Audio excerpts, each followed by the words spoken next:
Les énergies de la semaine du 3 au 7 février, c'est parti avec le tarot du pays des ombres. Un petit peu enfantin, mais réellement très mignon. Ce sont d'adorables petits monstres que je vous propose. C'est parti pour le mélange. Quelles sont les énergies de la coupe? Nous allons découvrir ça tout de suite. Roi de denier, des énergies masculines. On passe à l'action et on passe à l'action avec conseil, sagesse et prudence. De toute façon, roi de denier, roi, c'est déjà une personne qui maîtrise, qui est sage, qui fait des plans pour que les choses se mettent bien. Je l'ai dit, hein, ils sont adorables, ces petits monstres très, très enfantins. Ce roi de denier, il passe à l'action, il a toutes les cartes en main. C'est comme s'il avait préparé un plan. C'est comme si un architecte, voilà, avait préparé ce plan et maintenant, eh bien, il a tout. Il a les maçons, il a les briques, il a les tuiles. Bref, on peut commencer à construire la maison, on peut commencer à construire son avenir. Les plans sont prêts, sont peut-être toujours en cours, hein, parce qu'après tout, parfois, ça met du temps. Et surtout, on réfléchit avec l'aide de quelqu'un d'expérimenté. Ça peut être un coach, ça peut être un psy. On met les choses à plat, on en parle et on demande conseil pour avancer avec sagesse et prudence. Et effectivement, hein, cavalier de bâton qui a tendance à s'emballer peut-être parfois dans la mise en œuvre, bien justement, des plans et des choses, eh bien, on va peut-être le freiner un petit peu en disant « Ouh, doucement, doucement, le plan est fait, il n'y a pas besoin de mettre la charrue avant les bœufs. » Parce que de toute façon, c'est de la joie, hein, c'est du soleil, c'est du bonheur. Donc, on voit les choses avancer dans ce dans cette première étape qu'est la coupe. Bien, c'est parti. Pendant que j'installe le tableau de la semaine, n'hésitez pas à liker, à faire un petit commentaire, à vous abonner si ce n'est pas encore fait. Et surtout, eh bien, n'hésitez pas à commenter parce que je lis vos petits messages et souvent j'y réponds. Et ça me fait plaisir quand je vois que ça vous touche et que eh bien, ça vous parle et que ça vous aide aussi. J'avoue que certains commentaires sont vraiment particulièrement touchants et merci à vous d'être là. Bien. C'est parti pour cette semaine. Alors, on a de l'épée de la coupe du denier, du bâton de la coupe. On a un tirage globalement très satisfaisant puisqu'il est complètement équilibré. On a un petit peu de tout cette fois-ci. On n'est pas focus uniquement sur une partie de notre vie. Là, on est plus sur l'équilibre. D'accord. Cavalier d'épée, c'est le cavalier, vous vous souvenez, hier... Durant le week-end, on avait ce côté cavalier qui était côté négatif et qui nous disait « Ouais, bon, je vois pas trop comment m'en sortir, j'ai pas d'idée. » Bah là, si, j'ai des idées, je les mets en place, j'apprends, j'étudie, je pose des questions, je fais des recherches, je vais sur Internet, je découvre qu'est-ce qui me manque, qu'est-ce que j'ai besoin, où est-ce que je dois aller, où est-ce que cette information-là est. Bref, cavalier d'épée, on tire l'épée du fourreau et on se lance bille en tête. On ne se laissera pas marcher sur les pieds et on coupera les liens de tous ceux qui vont nous empêcher d'avancer, d'aller au bout de notre projet. Le cavalier d'épée, il va pas hésiter à foncer dans le tas et aller chercher ce dont il a besoin pour avancer. J'ai déjà dit, c'est quelqu'un qui peut être piquant. Parfois, c'est nécessaire d'être piquant et de dire les choses telles qu'elles sont afin qu'elles soient bien comprises finalement. Et oui, parce qu'on fait un choix. On fait un choix pour soi, pour se sentir bien, pour se sentir mieux surtout. Et puis, pour être entouré de la meilleure façon possible. Alors, le cavalier d'épée, il peut faire un partenariat. Il peut rencontrer quelqu'un qui va l'aider à avancer sur son chemin. Ça peut être un partenaire, ça peut être un ami. Je pense, moi, plutôt à une nouvelle rencontre qui pourrait aider votre projet, votre envie, la situation qui est bloquée pour l'instant, à se débloquer et avancer. Vous voyez, il tient. Le grand monstre tient le petit fantôme par la main, il lui éclaire son chemin, il lui offre de l'amour, du bien-être et finalement, il lui ouvre pas mal de perspectives devant lui. Et c'est vraiment ça, le cavalier, il va le chercher et probablement qu'en cherchant toutes ces informations, vous allez rencontrer quelqu'un probablement une perle rare qui va vous permettre d'avancer. Vous allez faire probablement fine équipe, surtout avec cette personne, parce qu'on sent que la relation s'établit sur une base assez amicale. Vous allez peut-être même le joindre à votre base d'amis déjà préexistants, et ce ne sera pas seulement quelqu'un qui va vous apporter du soutien, qui va vous apporter des informations, qui va vous tenir par la main, ceci quelqu'un qui dans les moments joyeux sera à vos côtés et pourra célébrer avec vous. Donc on a une rencontre assez importante cette semaine qui se profile à l'horizon. Et donc, alors le 8 d'épée qu'on retrouve, hein, cette prison, probablement pour en sortir, pour ressortir. Alors on voit que fin de semaine, probablement, on va regarder. Fin de semaine, on revient sur 2 de denier, oui, l'équilibre, 4 de denier. Ouais, on est assis, on veut conserver son équilibre. Alors, on va en remettre une parce que je suis assez... Ah bah voilà, elle saute. 9 d'épée, 9 et 8 d'épée. Mais pourquoi cette prison et ces cauchemars ne nous lâchent pas? Ça, c'est... Je vais continuer. Je vais continuer. Je suis têtue, moi. Et quand le tarot, il me donne des informations que je ne comprends pas, je continue. Parce qu'on a quelqu'un qui va nous aider, qui va nous rendre tout ça un petit peu plus festif. Alors, est-ce que ça veut dire qu'on allège notre cauchemar? On le voit, hein. Même ces petites araignées, ces araignées-là, je les trouve mignonnes finalement. Est-ce qu'elle allège notre cauchemar? Est-ce qu'elle nous permet de sortir de l'ombre et de nous libérer de nos liens? Pour retrouver un équilibre et une stabilité sur le plan personnel, sur le plan matériel. Alors, diable, hein, oui, hein, il est encore là, lui. Hein. Tension, tension, cette semaine, c'est fou. Ça. Je sais pas. Alors, est-ce que... On avait parlé des gens mauvais. On avait parlé des gens toxiques. On a parlé aussi de pervers narcissiques. Est-ce que... Cavalier de coupe qui pique, qui tranche, qui n'empêche pas d'avancer. Cette rencontre ne met pas à jour la personne toxique. Vous voyez, on illumine votre chemin, on vous tient la main, on vous dit, allez, viens avec moi, je vais te montrer par où aller. On l'intègre dans notre quotidien et puis reviennent ces informations de cauchemar, de... Eh bien, moi, je me dis, là, je crois que il y a dans votre entourage, il y a encore cette personne, vous n'avez pas forcément coupé les liens.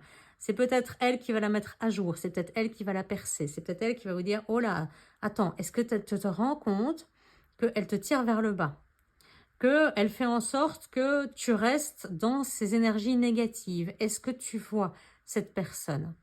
Est-ce que tu la reconnais? Parce que vraiment, ici, c'est ça, hein. Le cauchemar et ne pas avoir de sortie avec ce diable qui, je le dis toujours, est là, mais tu es si bien dans ta détresse, reste-y avec moi, reste sous mon emprise, etc. Est-ce que vous avez réussi? Alors pour certains, ce sera oui. Pour d'autres, ce sera non. Si vous vous souvenez, fin de semaine dernière, on avait dit, eh bien, il va falloir, certains arriveront à couper les liens, d'autres pas. Mais attention, attention, il y a peut-être plusieurs personnes qui sont toxiques, mais en tout cas, il y a une rencontre qui a un risque de modifier quand même tout ça, de mettre à jour encore des choses qui ne sont pas bonnes. Hein. Des choses qui... je vais pas vous dire le contraire, je vais pas faire la cartomancienne qui donne que des bonnes nouvelles et qui ne voit que les choses en positif parce que la vie, c'est pas ça. Mais il y a encore une influence. Maintenant, après, le fait de se libérer d'un pervers narcissique, d'une personne toxique, c'est pas parce que vous avez coupé les liens avec qu'elle n'est plus dans votre vie, qu'elle n'a plus d'influence sur votre vie. D'accord? Ça, c'est une autre chose. Pour ceux qui ont coupé les liens, donc pour ceux qui ont vu qui c'était et qui ont coupé les liens, dites-vous qu'on ne guérit pas du jour au lendemain. Vous avez été harcelé, vous avez été sous l'emprise d'un pervers narcissique. Eh bien, cette personne-là, même si vous l'avez éjectée de votre vie, pour ne garder que les meilleurs, parce qu'il y a 2 lectures possibles hein, ici, eh bien, elle est toujours là quelque part. Vous avez été harcelé. Eh bien, vous avez peut-être peur que ça recommence. Vous avez peut-être peur de vous dire, si je fais ça, ils vont penser ça de moi. le fameux syndrome de l'imposture aussi qui peut faire surface. Donc, ce n'est pas parce qu'on a écarté quelqu'un de notre vie qu'elle n'a plus du tout d'impact dessus. Et ça, c'est important. Donc, dans ces cas-là, le soutien d'amis et de vrais sera important et de cette nouvelle rencontre. On parlait d'hiérophant, tantôt donc de coaching, d'accompagnement. Ça peut être ça aussi. Hein. Ça peut être ça aussi qui met à jour et qui vous aide à revenir à une situation plus stable, plus tranquille, dans laquelle vous allez être en recherche de cette harmonie perdue. Vous voyez, on voit hein, cette petite momie qui essaie de retrouver son équilibre pour l'instant un peu précaire, mais en tout cas, elle est debout sur cette pièce et elle conserve un maximum son harmonie intérieure. Elle fait en sorte de se dire, ok, là, ce qui m'est arrivé là, ce qui m'arrive peut-être toujours, si vous n'avez pas encore rompu les liens, eh bien, j'ai besoin de m'en remettre. Peut-être que le week-end de repos n'a pas suffi. Ou il a suffi et on s'est installé. On s'est dit, ok, j'ai récupéré mes bases, je suis plus solide, je suis plus stable. Et c'est pas pour autant que je vais partir directement au front, à la bagarre. Allez, hop, non. Je vais d'abord faire en sorte de me stabiliser, de bien m'ancrer, de retrouver. C'est ça, l'harmonie, c'est faire en sorte que cette pièce elle soit complètement stable et qu'on puisse rester debout sans vaciller. Vraiment. Et qu'on ait cette capacité à rester debout, que même si la pièce elle commence à bouger un petit peu, on s'adapte en fonction de la circonstance. Donc, c'est retrouver de l'ancrage finalement pour pouvoir faire face à l'adversité qui va encore venir hein, ou aux difficultés à récupérer finalement tout le mal qui a été fait au début. Hein. Et avec côté négatif, nous avons un 7 de denier, 10 de denier et valet de bâton. Alors, la difficulté ici, ça va être de ranimer la flamme. On le voit, hein, c'est difficile, donc on reste encore un petit peu en pause à la recherche de cet équilibre. Et le fait est que le valet de bâton, c'est celui qui ramène la flamme, qui rallume l'étincelle. C'est le phénix, il se relève de ses cendres. On voit que c'est très compliqué ici. Hein. Que vous ayez ou non déjà procédé à la coupure des liens, le valet de bâton, il a du mal à rallumer, c'est une flamèche, elle est humide, j'ai envie de dire. Et le 7 de denier, c'était vider ses verres, vous savez, les verres qui étaient remplis, pour pouvoir eh bien, en remettre de nouveau, pour pouvoir remplir avec d'autres contenants. C'est-à-dire qu'on vide eh bien, le vin qui rance pour mettre, eh bien, que sais-je moi, du Prosecco. Voilà. C'est une façon de voir les choses, mais vous comprenez bien ce que je veux dire. C'est tous vos verres étaient pleins. Pour amener de la nouveauté, il va falloir vider. Le problème, c'est de faire le choix. Qu'est-ce qu'on vide? Qu'est-ce qu'on vire de sa vie? Et là, on est face à tous ces choix et on ne sait pas ce qu'on va enlever. Qu'est-ce qui aura le moins d'impact? Est-ce que si j'enlève le tout gros là, ça a moins d'impact que si j'enlève le tout petit? Pas sûr, parce que peut-être que le tout gros, bah, c'est quelqu'un qui ne prenait pas trop d'énergie. Alors que celui-ci, on le voit, il est hyper vorace. Donc, on a du mal à trancher. On a du mal à faire des choix. On a du mal même à s'exprimer en famille. On a l'impression qu'on s'isole, qu'on a du mal vraiment. On ne sait plus où aller. Ça a fait du mal. Hein. Ça a creusé profond, hein, cette histoire-là. C'est pas innocent. C'est pas innocent et aujourd'hui, on paye encore un peu les pots cassés de ce qui s'est passé. Ça, c'est pour la partie, eh bien, on a du mal à passer à l'action, on reste assis, on essaie de trouver l'équilibre, mais bon, on va pas trop avancer, on va pas trop penser ses blessures non plus. On n'a pas envie d'avancer. C'est difficile, hein, c'est contre notre zone de sécurité. Et pourtant, notre roi de denier, notre magicien ressortent. Pourquoi ? Avec un 6 de coupe, c'est simplement accepter le partage, le don et le recevoir. Vous le savez, il y a des gens qui sont avec vous. Il y a ces personnes ici, cette personne qui va rentrer à votre table, qui va s'y installer, qui va vous donner. Parce que pour l'instant, vous êtes dans cette partie recevoir. Acceptez le cadeau, le don que cette personne vous fait, celui de retrouver un peu de joie. Ces amis peuvent se retrouver à table avec vous pour vous aider à retrouver le soleil qu'on a vu durant le week-end et à remettre de l'énergie positive pour pouvoir, eh bien, vous voyez ces plans, hein, ça illumine ici avec notre roi de denier qui a tous ces cristaux, ces quartz blancs là qui sont en train de briller de mille feux. C'est plein d'idées, c'est plein de good vibes, c'est plein d'énergie positive. Et le magicien, il commence à pratiquer son alchimie et à mélanger un petit peu tous les éléments, tous les ingrédients pour faire apparaître les choses et les mettre sur un plan physique et matériel. Alors cette fois-ci, on n'attend plus, on y va, on se met dans l'action, pas on fonce, on commence, on entame les démarches. Inversement de cela. Donc, vous avez d'un côté la version négative, les faiblesses, c'est-à-dire ne pas arriver à trancher, s'isoler et ne pas vouloir retrouver la motivation, rester dans la procrastination et cette fameuse autruche qui ne veut pas avancer. Et de l'autre, c'est accepter de recevoir les dons, les cadeaux qu'on nous fait, qui sont des cadeaux d'affection, d'amour, de partage, pour pouvoir mettre en plan l'action nécessaire à votre retrouvaille et votre reconstruction. Parce que ici, 4 de bâton, conseil final. On retrouve quoi? On retrouve la carte que nous avions eue durant le week-end, la reconstruction. Donc, vous imaginez bien que 100 jeux différents qui a été mélangé. Quelle est la probabilité pour que ce 4 de bâton revienne à cette même place?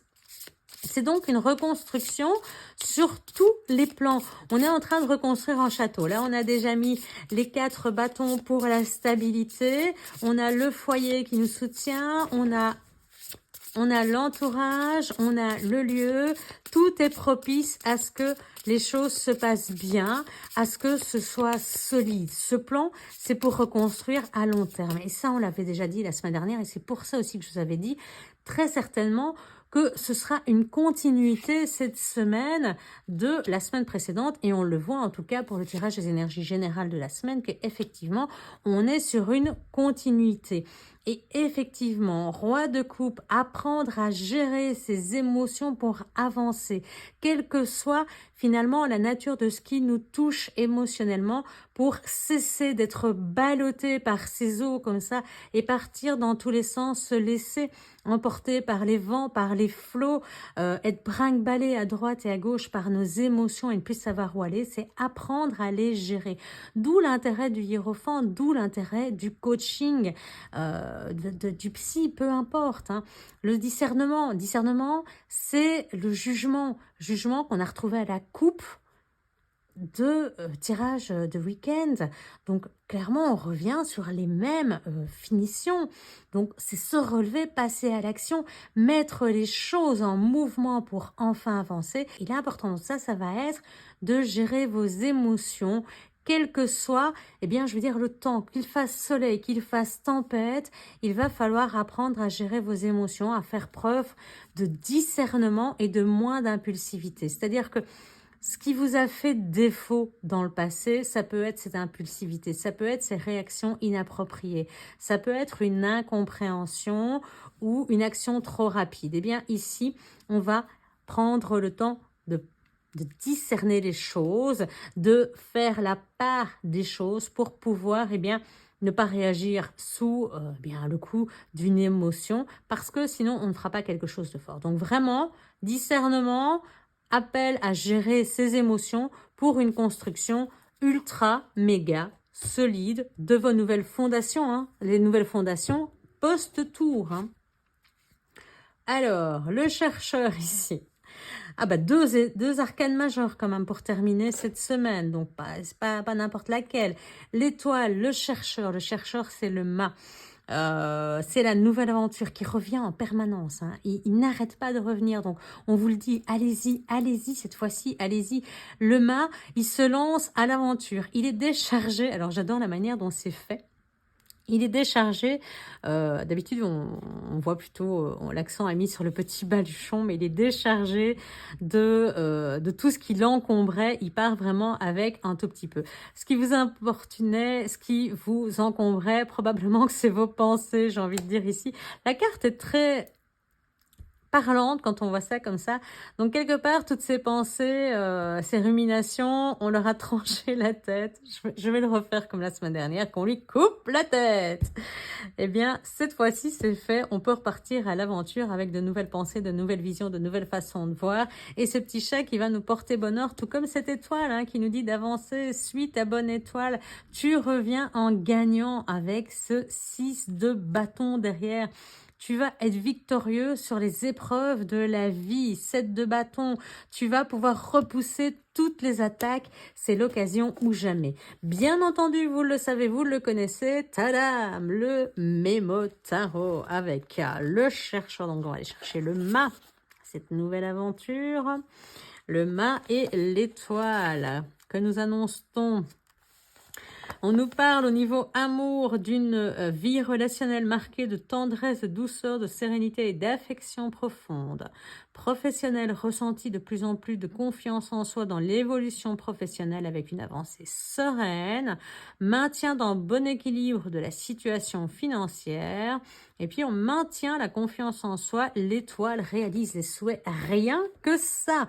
Rien que ça, mes amis, cette semaine, on réalise nos souhaits. Mais pour ça, il va falloir que le magicien commence à mélanger ces ingrédients pour pouvoir réaliser le plan du roi de denier. Ça me fait un peu penser, je suis en train de revoir les Camelot en ce moment. D'ailleurs, je vais vous faire les tirages de la semaine avec un jeu Camelot, avec ce fameux mage qui va devoir aider le roi Arthur et dans ses plans. En espérant qu'il soit un petit peu moins maladroit que le Merlin de Camelot. Bon, ça c'était pour la petite anecdote. Voici pour vos énergies de la semaine que je vous souhaite excellentes. On se retrouve demain, 6h du matin, avec le jeu Camelot, vous le savez déjà, pour les énergies du lundi.